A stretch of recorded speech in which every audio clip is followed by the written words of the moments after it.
What are some signs of false teachers? Now, people who learn how to detect counterfeit dollars use a specific technique.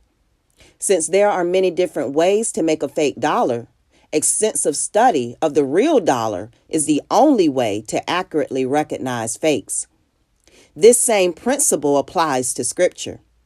There are a myriad of ways to contradict, dilute, extrapolate falsely from, and augment the Bible. But there is only one truth. And if you read the Bible enough, you begin to recognize that true voice. And any contradictory voice you hear automatically rings untrue. Sometimes it can still be very difficult to discern a false teacher, especially if you don't know them well, or if they have been recommended by a source you have come to trust. Here are a few ways to recognize the false fruit of a false teacher. First, false teachers and false religions always have one thing in common.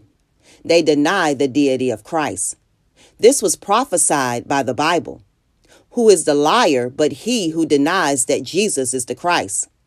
This is the Antichrist, he who denies the Father and the Son. No matter how trustworthy the person seems or how beautiful aspects of their religion may appear, if they deny that Jesus is God, they are in error. Second, false teachers preach a false gospel, usually a gospel of works, which is no gospel at all. Is it good news to hear that we have to follow a list of rules in order to appease God? Of course not. God's law is meant to lead us to the knowledge that we need Him to save us.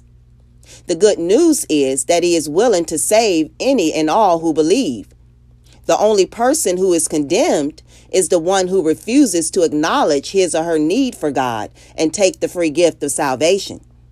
And as Paul said, if anyone is preaching to you a gospel contrary to the one you received, let him be accursed. Third, false teachers often live the opposite of what they preach. If you watch carefully, you can see that something doesn't add up.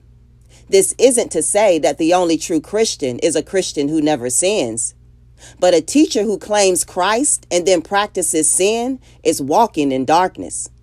John speaks of the practice of sin and the practice of righteousness.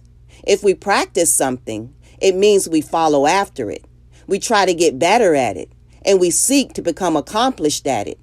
No one born of God makes a practice of sinning, for God's seed abides in him, and he cannot keep on sinning because he has been born of God.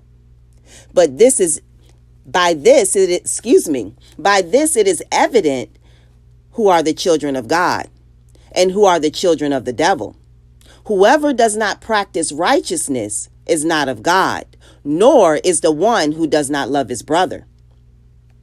Now, to learn more, you can read Galatians, 2 Peter, 1 John, 2 John, and Jude. Now, these books contain a lot of information about false teachers.